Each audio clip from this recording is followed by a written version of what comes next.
पिछली सरकारें क्यों नहीं कर सकी। उसके बाद अगर वाटर सेस के लिए हमने बोर्ड बनाया, कमीशन बनाया, जो हमारे रिसोर्सेज है, पानी हमारी सबसे बड़ी ताकत है कि उसमें हमारे अधिकार होने चाहिए, उसको लेके एक बड़ा फैसला किया। उसमें लड़ाई लड़ेंगे, उसके साथ आगे बढ़ेंगे। उसमें भारत सरकार ने किस प्रकार का रोल रहा, किस प्रकार की चिट्ठियां लिखी, वो आप लोगों के सामने है। उसमें हमें सहयोग नहीं मिला भारत सरकार का जैसा मिलना चाहिए था, जबकि वो ऑलरेडी उत्तराखंड और जम्मू कश्मीर में वो काम कर रहे थे। तो ये बड़े फैसले ले रहे हैं कि अर्थव्यवस्था को ठीक करना है और उसके बाद गति देनी है विकास को।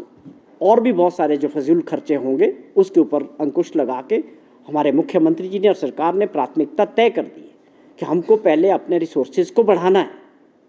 हम लोगों पे टैक्स लगाने की कोई संभावना हिमाचल प्रदेश में नहीं है। तो ये ग्रीन राज्यों की तरफ जा रहे हैं, इलेक्ट्रिक वाहनों की तरफ जा रहे हैं और बहुत सारे बड़े फैसले होने वाले। 1 साल के अंदर एक नई दिशा एजुकेशन में हमने प्रॉमिस किया था कि हम हर कॉन्स्टिट्यूंसी में 3 स्कूलों को इंग्लिश मीडियम करेंगे, लेकिन हमारी सरकार ने इसके आगे बढ़ के फैसला लिया कि हम जो है सभी स्कूलों में अगले सत्र से इंग्लिश मीडियम पढ़ाई शुरू करेंगे। तो ये ऐसे फैसले हैं जिसमें से गारंटीज़ में से हमने 3 फैसलों पे ऑलरेडी काम किया है और गारंटीज़ पे सब कमेटीज़ काम कर रही है ग्राउंड पे। उसको कैसे आगे बढ़ना, आने वाले अगले वर्ष और गारंटियों पे काम होगा, उसके अगले वर्ष और गारंटियों पे काम होगा।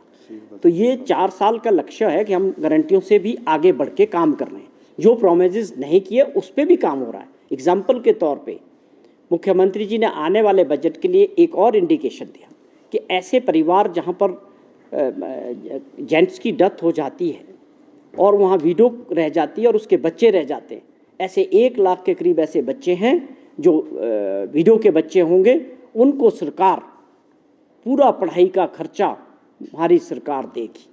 क्योंकि उन परिस्थितियों में उस परिवार में जब उसमें कमाई करने वाला व्यक्ति नहीं रहता है तो उस माँ के ऊपर एक बोझ आ जाता है कि अपने बच्चों को मैं कैसे पढ़ाऊँ, एक दुख के साथ। तो इस पे एक बड़ा फैसला लेने वाली हमारी सरकार कि हम ऐसे बच्चे जो हिमाचल प्रदेश में होंगे, ऐसी फैमिलीज़, उनको हिमाचल सरकार जो है उनके पढ़ाई का खर्चा जहाँ तक उनने पढ़ना होगा पूरी तरह से फ्री करेगी और उनकी मदद करेगी।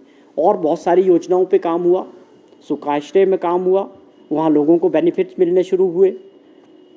कहने का मतलब है 1 साल का जो कार्यकाल था, किसानों बागवानों की बात करें तो पहली बार ये बड़े समय से जिस प्रकार का समर्थन मूल्य में सीधे 1.5 रुपये किलो बढ़ाया गया, चाहे वो सेबों की बात थी, किन्नू की बात थी, मैंगो की, सब में वो अपने आप में बहुत बड़ा फैसला था।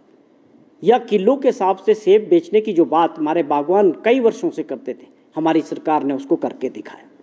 अगली कड़ी में उसमें लोगों की डिमांड है कि वो यूनिवर्सल पैकिंग होनी चाहिए, उस पर काम हो रहा है। तो बड़े फैसले हमने किए। ये अपने आप में बड़ा फैसला था कि जो है स्पोर्ट प्राइस इतना मिला।